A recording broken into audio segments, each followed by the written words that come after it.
So last time we got started talking about our speech perception experiment and the data. This is one of the options that you'll have for the next project in this class after the Dothraki project, which is due this Friday. Okay, so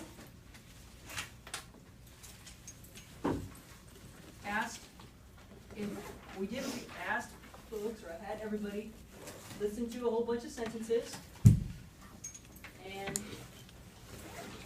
there were four types or four conditions in which the sentences were presented, and these different conditions manipulated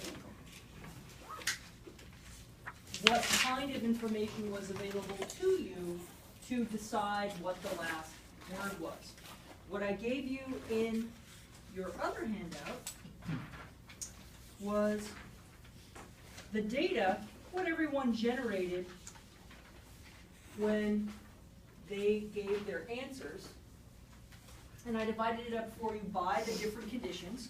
So in the fit low condition, this was the condition where the words fit the context, so bottom-up information was available. Words were easy to hear, relatively speaking, so bottom-up information was available. So you had top-down and bottom-up information available for fit low, so everybody should do the best in that condition. And if you look at the raw data, you see this, people were very good at getting the right word, and better in this condition than any other condition. Right? So the hypothesis that we will be better at recognizing words when both types of information are available than when one or no information is available. Pretty obvious that that would be supported, and it was, right? No problem. What I'd like to take a look at, just to make sure we all kind of see what's going on, here are the numbers, the straight up numbers for each of the conditions. So here's how many right everybody got in each condition, and you can see that the overall best average, the highest average, was in the fit low condition, where people could, almost everybody got them all right. People maybe missed one, one person missed two, but easily this was the condition where people did the best. In the no fit high condition, that's basically the direct opposite, right? That's where the word doesn't fit the context, so top-down information is not available.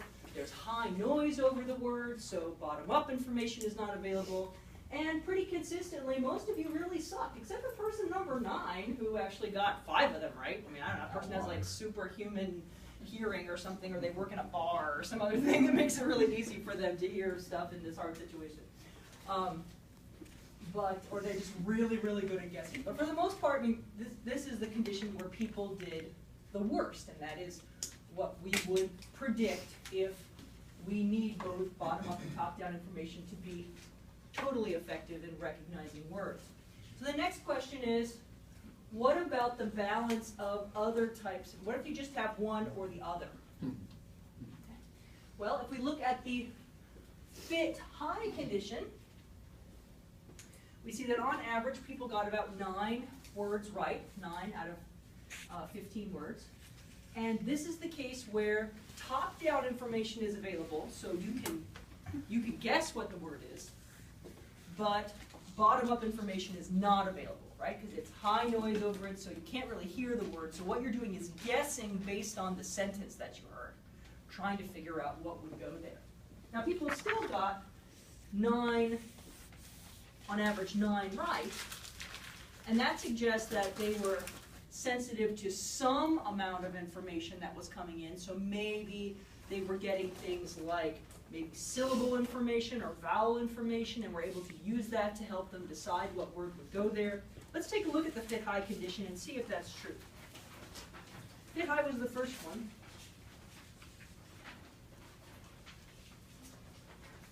So let's take a look at the places where people made mistakes. Let's take a look at where people made mistakes. So, for example, the barber, well, the first one, they didn't make a mistake very often. The barber trimmed the hair. Okay? Well, lots of people got that one right. Right? If we look across the top, hair, hair, chair, hair, hair, hair, hair, hair, hair. Almost everybody got that one right. Okay. The barber trimmed the chair certainly still sounds like the right word, right? Hair and chair, they rhyme.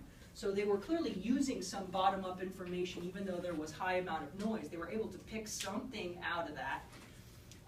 Hair is a pretty obvious choice. What kind of things do barbers trim? Well, barbers pretty much trim your hair, right? So semantically, that's pretty easy to guess. And if you have any clue about what the vowel is and the number of syllables, just from listening under all the noise, you can probably, clearly people were able to figure that out without a problem. But let's look at some other ones. Number 10. The biologist examined the specimen. What kind of things did people put in this place? Test tube, specimen, people, special, body, specimen. Muffin? I'm curious about that. Muffin, okay. Specimen, facts, specimen, message, cement, and one person couldn't guess. So what do we notice about those words, the things they picked? Well, one possibility is that people were able to extract some information from the stimulus. So are there any cases where they picked a word that sounds like the right word but isn't the right word? Yeah. Special. Special has the same beginning as specimen, right? And here's what's interesting about special. Special doesn't fit the context at all, right? The biologist examined the special. What does that mean? So I would say that that is an example of a phonologically driven error.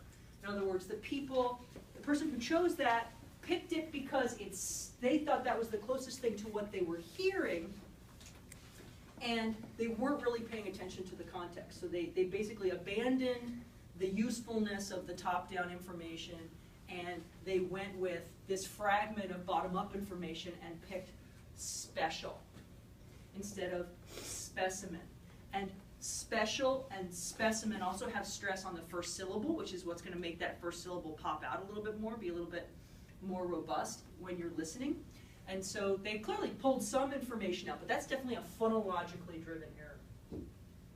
What other kinds of mistakes do people make? Test tube, people, body, muffin, message, cement. What do those things have in common?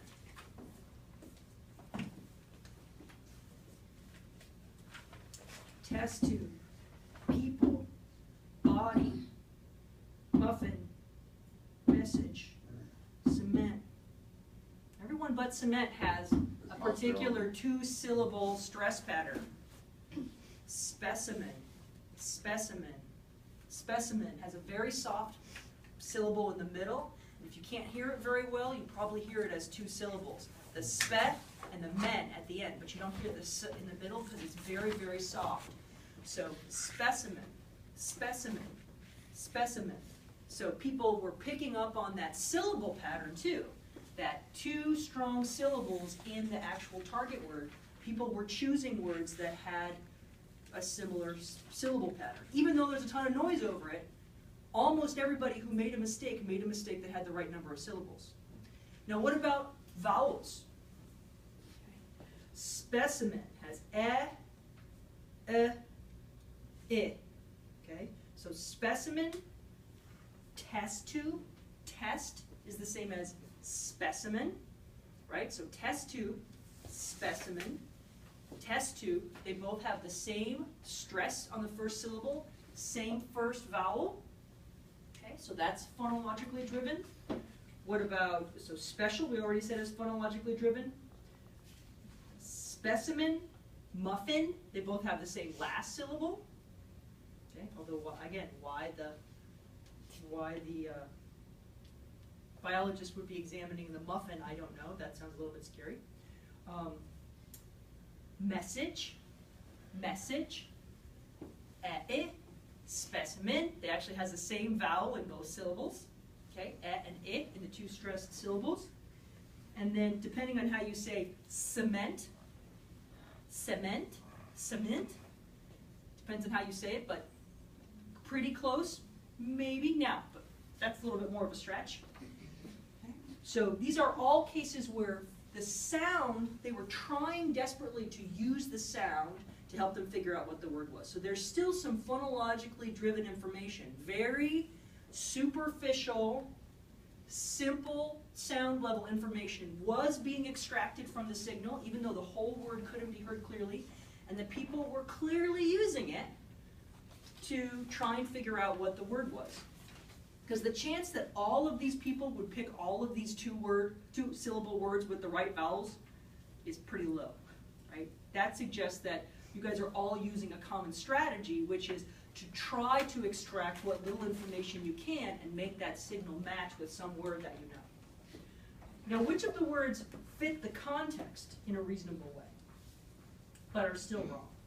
So the biologist examined the test tube. Does that make sense? Yeah, so that's a semantically driven error. So it's a semantically driven error. The biologist examined the people. Maybe. Biologists could examine people. Cadavers, certainly. That'd be a little bit weird, but could happen. The biologist examined the body. Yeah, okay. If we can examine people, we can examine a body. That would also make sense. The biologist would examine the muffin. I don't think so. That one doesn't seem very semantically driven to me. It seems kind of arbitrary. The biologist examined the facts. That seems pretty semantically driven, pretty exclusively semantically driven. Examined the message. The biologist examined the message. Maybe. Maybe. The biologist examined the cement. I don't know how that would make a lot of sense. So the trick here is, if an error fits the context, that shows that the listener was using top-down information to try and figure out what the word was. If the word sounds like the target but misses in some way, if it shares phonemes, if it shares vowels, if it shares a stress pattern, if it shares a number of syllables, that shows that the person was using sound-based information or bottom-up information to try and figure out what the word was. Now, what would we expect, given what we know about how these different conditions work, what kinds of errors we should find? In the fit high condition, people have top-down available information to them, bottom-up information not very easily available. So we would expect in that condition to find what? If I've got top-down information available to me, because it fits the context, but not so much bottom-up information, what kind of errors should I be making? Semantic errors or phonological errors? Semantic errors. I should be making errors where I pick a word that fits the context, even if it's the wrong word. So when I have top-down information available to me, if I make a mistake, I should be making an error that is based on the meaning of the sentence, because that's what I have to work with. Bottom-up information isn't available to me, at least not much, so I'm not going to rely on that so much. The second most common kind of error, probably, will be some combination of a semantically and phonologically driven error, because if I can extract any sound from that target word under all that noise, I'm going to use it because obviously it's a clue about what the person is saying, and I'm going to try and figure that out. I expect to find the fewest straight-up phonological errors, where it doesn't fit the context, but phonologically it has the right pattern. That should be the least common. So I expect to find more semantic or semantically and phonologically driven errors, fewer straight-up phonological errors, just because of the kind of information that's available to me. Okay. In the fit low condition, I don't expect to have very many errors at all, and I don't. So I'm not too worried about that.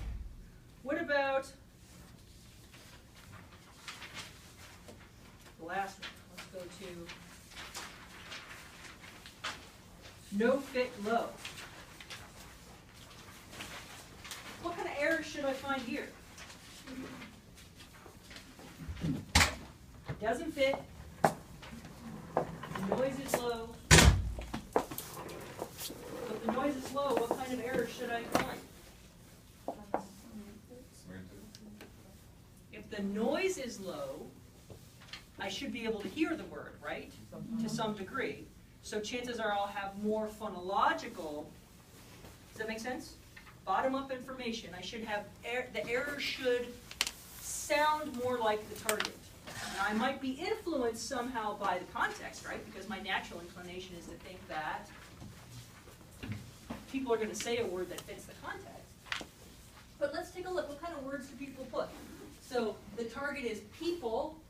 And look at what people, when they make a mistake, look what they do. Equals, checkbook, ebooks.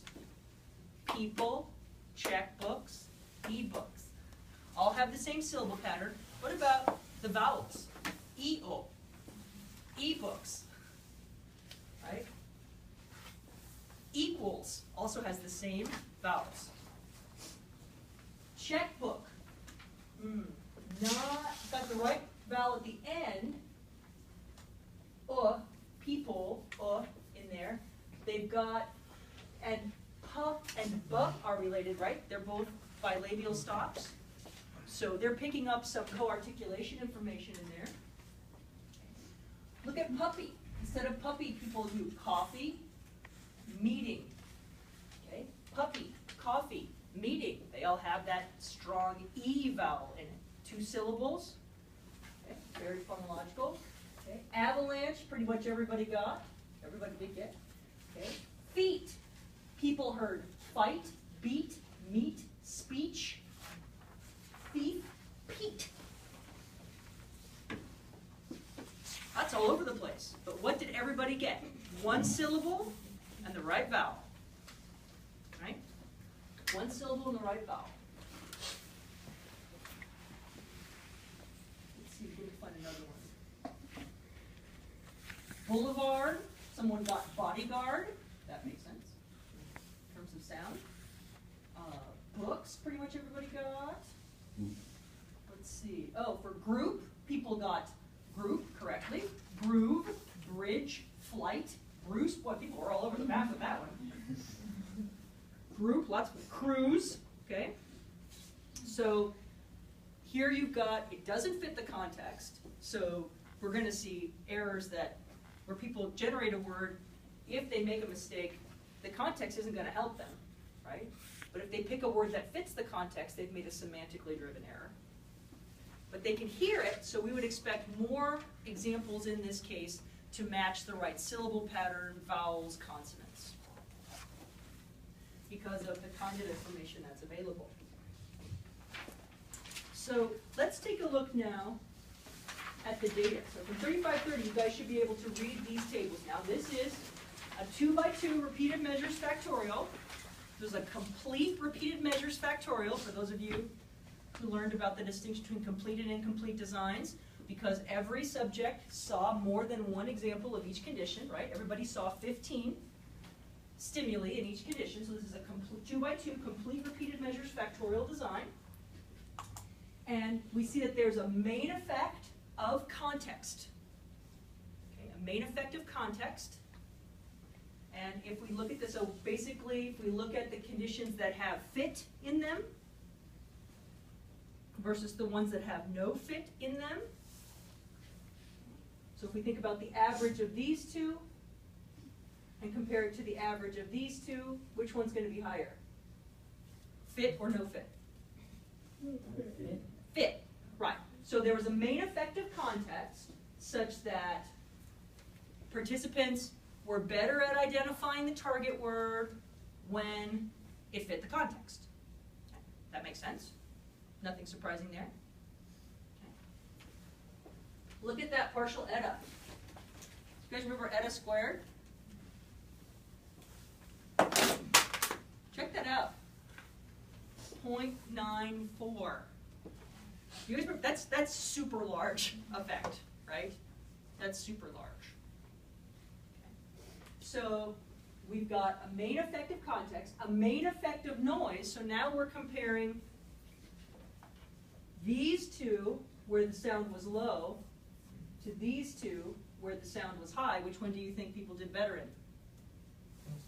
These two, right? So there's a main effective noise. There's that people are better at identifying the target word when they can hear it better, right? Again, that doesn't make much, it's not too surprising either. But what we're really interested in, because this is a factorial, is what? The interaction, right? We're really interested in the interaction. And we got a statistically significant interaction too. Notice that the significance here, all of these are significant beyond 0.000, right? Meaning these are, there's no chance we could have gotten these results by accident. Less than 0.001 chance of getting these outcomes by accident.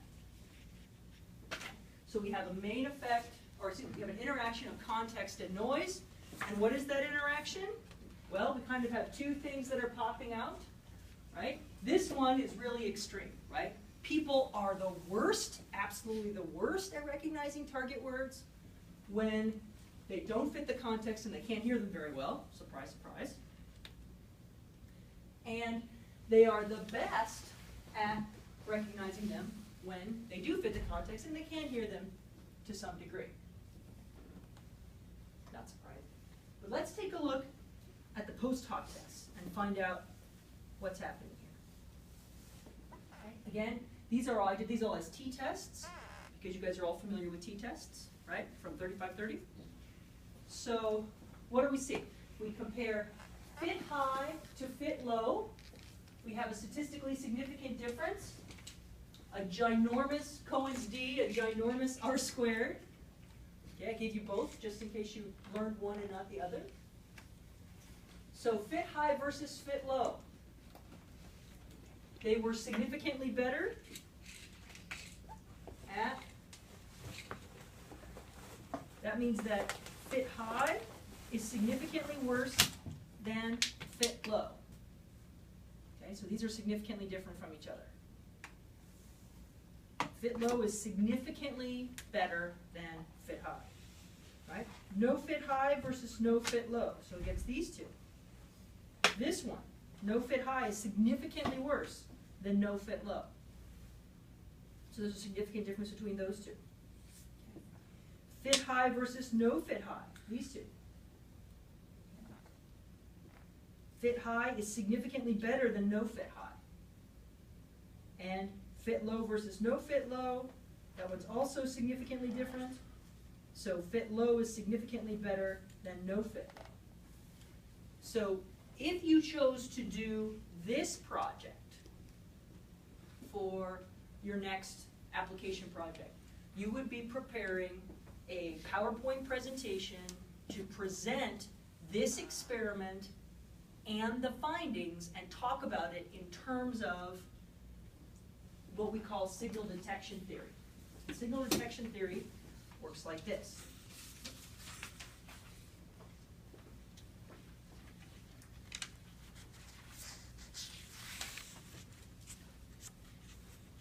It says that in the world,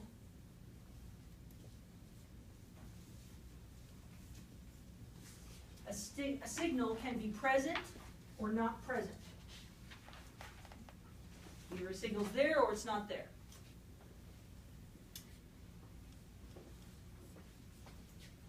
And you, as the receiver of a message, can either detect or not detect that signal.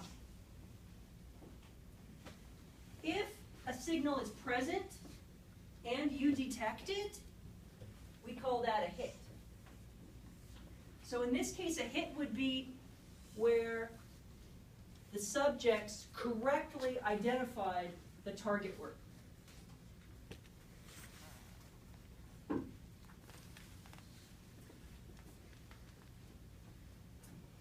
If,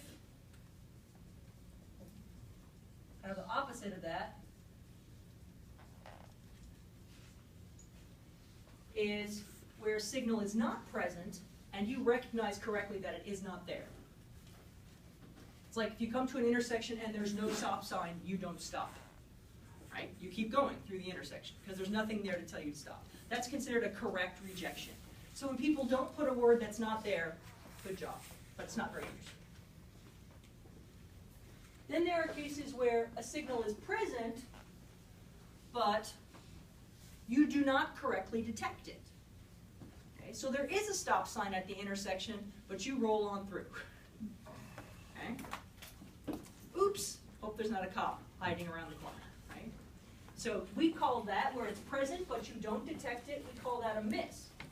So people may miss information if it is disguised in some way. So people, what kinds of information do people miss when noise is over a word, when it sounds difficult to hear? What do they miss and what do they hit? Seems like they tend to miss consonants more and hit on the vowels more. They miss unstressed vowels and hit, or unstressed syllables and hit stressed syllables. So they're hitting and missing on different things. And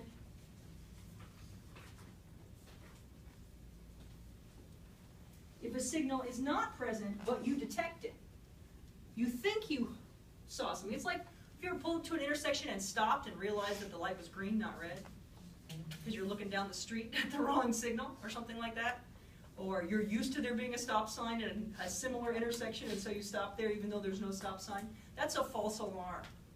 So we could think of errors that maybe match the context, but aren't actually the right word as a false alarm.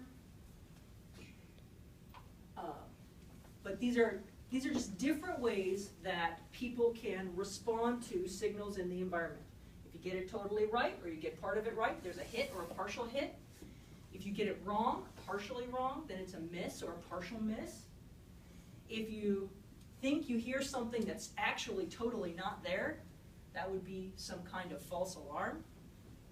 And if you know, this one we don't really have to worry too much about because it's hard to say whether people didn't put a word they didn't hear.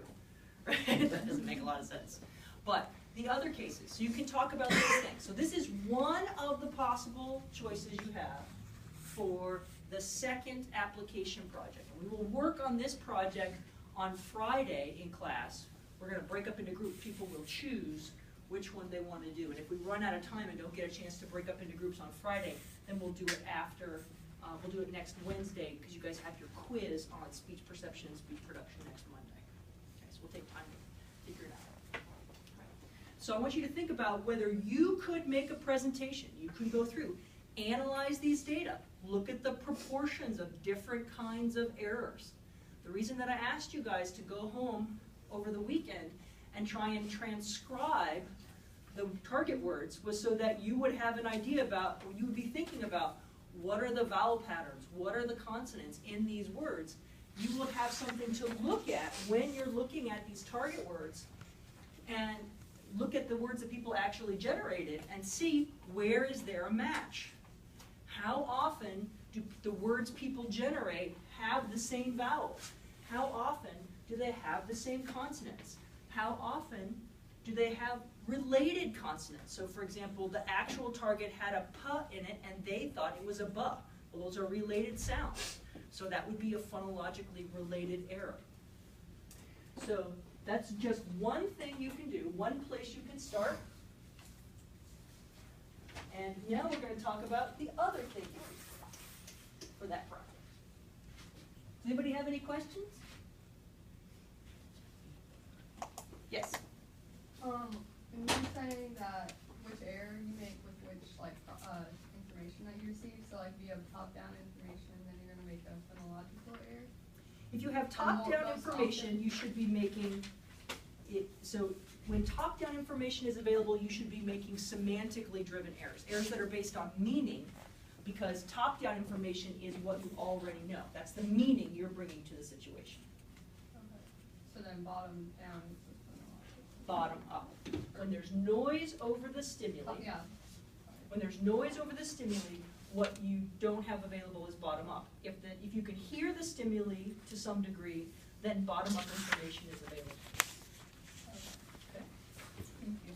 So the idea is Look at the data. Look at the kinds of mistakes people made. Look at the number of correct answers they gave.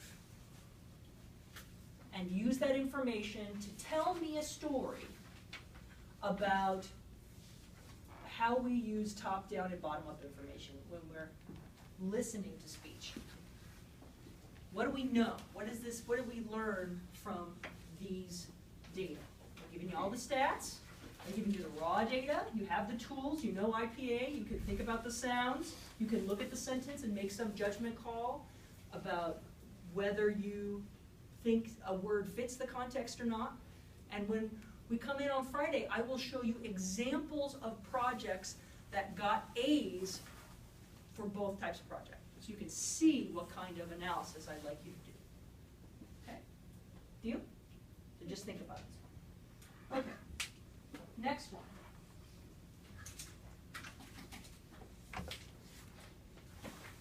Okay, so we talked about speech perception.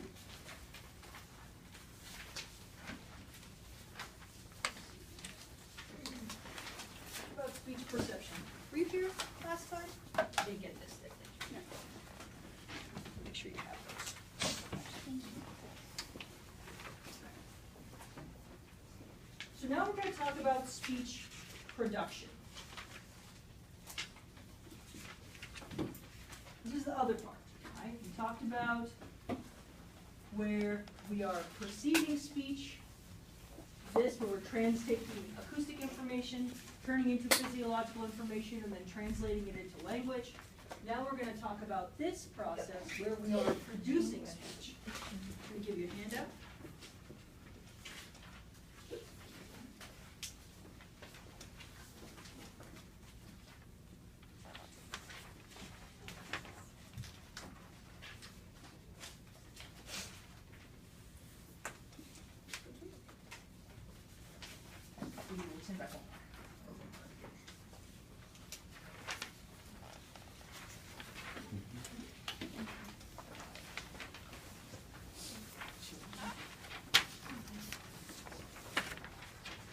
So now what we're going to talk about is the process of converting ideas into sound, okay?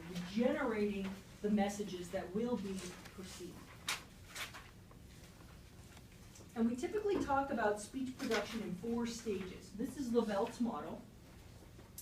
These 4 stages include conceptualization, formulation, articulation, and self-monitoring. Okay, so these are the 4 stages of speech production. Conceptualization or conceptualizing has to do with developing the idea that you want to express. So maybe you have some feelings, you have some thoughts, you have something you've imagined, and you develop the concept of what message you want to send. So you choose. Here's the message that I want to share with this other person. Once you've decided the information that you want to send, then you have to decide how you want to convey that message. Because the same information can be shared lots of different ways. You can say the same idea in a number of different formats. You could use different syntax. You could use different intonation. You could choose different words. It's like over the Valentine's Day holiday, there's all the ways that you can tell someone you love them, right? According to Jared and Zales and Kay, the way you tell someone you love them is diamonds, right? According to all the restaurants, you do it with an expensive dinner and fancy wine or chocolate, right? There's all these different ways you could share that message. You could just say, "I love you," right? Give somebody flowers. Or my personal favorite Valentine is a stuffed bear that says, "Shit, bitch, use fine." And the box literally says, 1 extra large shit bitch bear. I think that is hysterical. I want someone to give me a shit bitch use fine Valentine bear. I just think that is the funniest thing I've ever seen.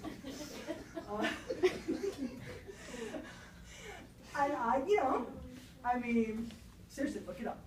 You can Google shit bitch bear. It's up there. And that would express a different sentiment, but it would express some sort of affection, right, and love. But lots of different, so you have the message, I love you, that you want to convey. You have all these different alternatives, ways to convey the message, right? You could, do it in Japanese or French or Spanish, or you could also choose a different language, right? So you formulate how you want to convey that message. Articulation is actually sending the message. Physically contorting your head, your jaw, your tongue, your throat, pushing the air through, articulating the message, physically producing it. And then self-monitoring involves making an on-the-spot determination about whether or not you successfully sent the message. So if you misspeak, if you stumble, if you make a speech error, if you hesitate, or if the message, you say, shit bitch, use fine, and for some reason the person just isn't overwhelmed with feelings of affection and emotion and you can't figure out why, then maybe the formula you used wasn't the right formula for that particular target, right? I mean, some people would be like, oh, diamonds, and other people would be like, you spent how much? You're crazy, right? Or they give you chocolate and you're like, I'm diabetic. It's like you were not successful in sending the message you wanted. You're saying, you want me to go into an insulin coma? Thanks so much, I love you too, right? Not the right message. All right, so we typically talk, well, we don't talk that much about the conceptualizing level because we don't really know how people, we don't understand well yet how people come to decide what it is they're going to say, how they get the concept in there. We know that there's lots of ideas floating around in there, but we're not clear on how that selection process works. But we do talk more about that formulating stage. That's where we've done a lot of research, and one of the more prominent models for how this happens is summarized in something called the Weaver++ model. And the Weaver++ model, if you look at the handout that I've given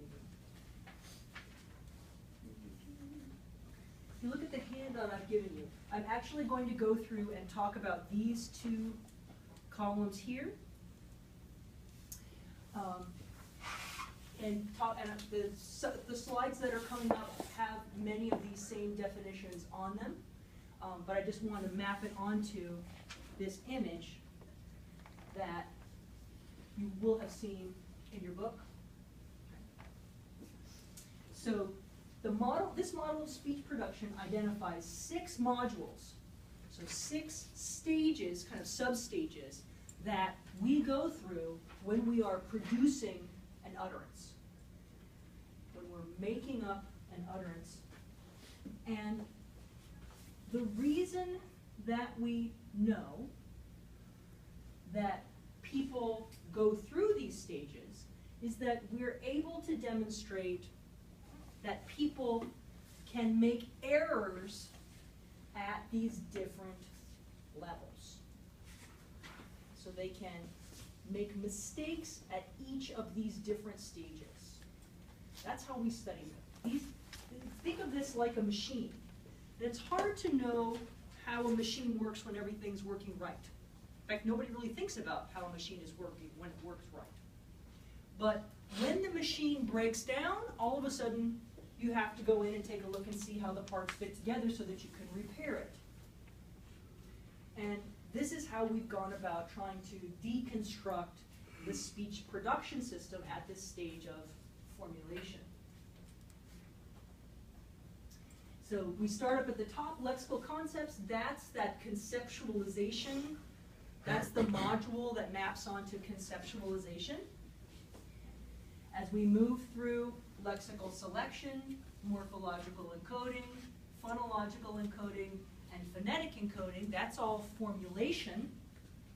And then down here, the last module in the model is articulation. That's the articulating phase. Okay, so this is the first 3 parts of Lavelle's model, but broken down so that we can focus more on the detail of what's happening at the formulating stage. Now, each one of these modules generates a specific output, and that output serves as the input for the next module. So this is what we call an information processing model, and where we just have separate modules, and in this original version of the model, information flows only one way, from top to bottom, okay, from conceptualization through formulation to articulation, only flowing one way. And each module is generating an output that is then used as the input for the next level. So let's talk about what these different things are. At the conceptual preparation level, we generate lexical concepts. These are the concepts that we have words for. So not all languages have words for everything. I mean, there are lots of concepts that we have that we may not have a specific word for. Depending on the language, you may or may not have one. For example, in English, we have a common word for a female horse, a mare. People know that that is both female and a horse, but it's not common for us to use a term for a female elephant. We would say female elephant. So we have a lexical concept, mare, and we have to use 2 lexical concepts, female elephant, to describe that, because we don't have a separate word for that. So this is a place where we're trying to decide what concepts does my language have specific words for, because this is going to influence what I choose. Because if my language has specific words for things, I can convey lots of information in a single word. Okay, so that's the lexical concept. At the lexical selection stage, you then generate lemmas. Lemmas are combinations of semantic information and syntactic information. So you've decided on the meanings you want to express. Now you're going to link those to syntactic rules.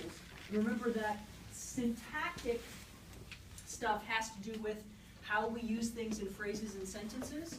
So you're actually deciding very early on what parts of speech, nouns, verbs, adjectives, adverbs, you're going to use. You're making choices early on about how to link what you mean to say with the physical structure of the syntactic grammar that you're going to generate. So for example, if you choose the word mare, you're going to use that word, that has semantic features of female and equine and adult. All that stuff is in there. That's part of the lemma. And then it also has syntactic information, like it's a noun, it's a regular noun because you have one mare, 2 mares, right? It doesn't have any special plural forms. It functions in a totally normal way in the syntax. Okay. So you're pulling up all of that information, activating it in your head. Okay. Here's the message that I'm going to convey, and here is how it fits in a sentence, a phrase or a sentence that I want to generate. And I need to know that now because I'm going to start pulling out next morphemes. And the next stage I'm going to do morphological encoding. I'm actually going to start taking free morphemes and bound morphemes that represent the meanings I want and the syntactic rules that I've identified and start putting them together. So I need to know that mayor, for example, I need to know what it means so I can pull up the right free morpheme. I also need to know that it's regular so that when I grab the plural morpheme, if I'm going to use it, I make sure I get the right allomorph. I don't want to generate the wrong one. So I have to get the right one. Okay. So I'm pulling out the different morphemes now. I'm doing morphological encoding and converting those lemmas into actual morphemes. Then I'm going to decide about the phonological form. Okay, I'm going to create phonological words. I'm going to do encoding, syllabification.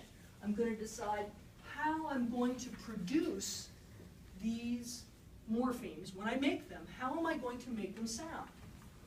And we don't always produce words the way we might think we would. So for example, I could say, when I'm walking down the hallway in the dorm and it's about 6 o'clock and I see my friend's door is open, and I could walk over there and go, "Hey Steph, did you eat yet?" But that's not what I do.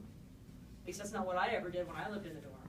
I walk down the hallway, would knock on my friend's door and go, "Hey Steph, jeet yet?" And jeet yet, right? Did you eat yet becomes jeet yet. That's, see what I'm saying? We do that all the time. We collapse whole words, whole phrases into different combinations of syllables. This is why we say things like gonna, shoulda, woulda, coulda, because we don't say going to, right? We take those morphemes, we know what the morphemes are, and then we convert them into these combinations of syllables that may be reduced or simplified in ways that we know the listener will understand and are appropriate to make the speech sound natural.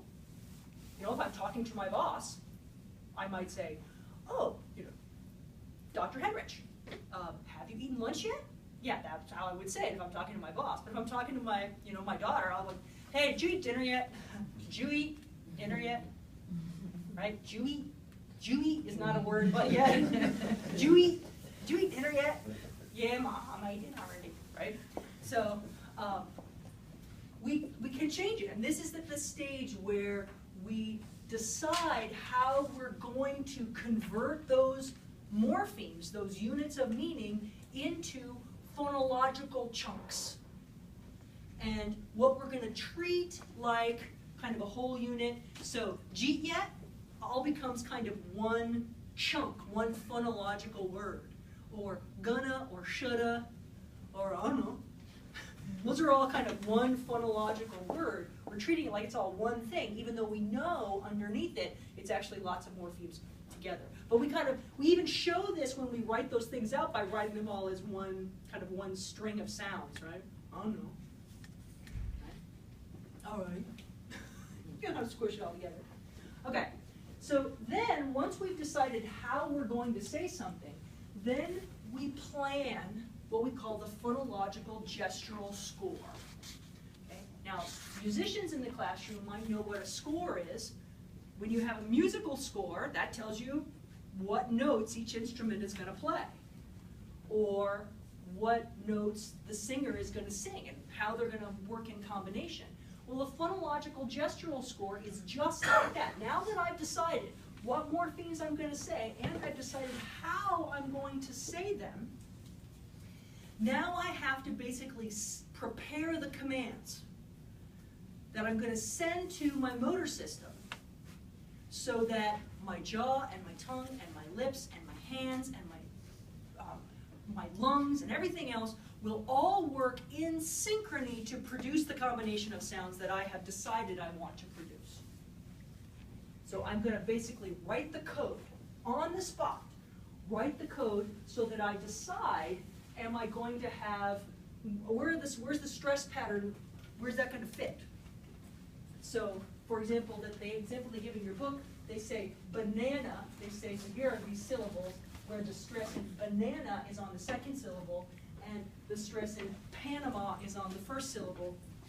So we make decisions about how I'm going to do the stress, the intonation, everything about the sound structure of what I'm going to produce. I write this code. And then I execute the code. I basically run it. And I produce speech in what appears to be this very fluid, seamless manner with no errors most of the time. And it's extremely complicated, what I just managed to do. We'll start next time by watching a video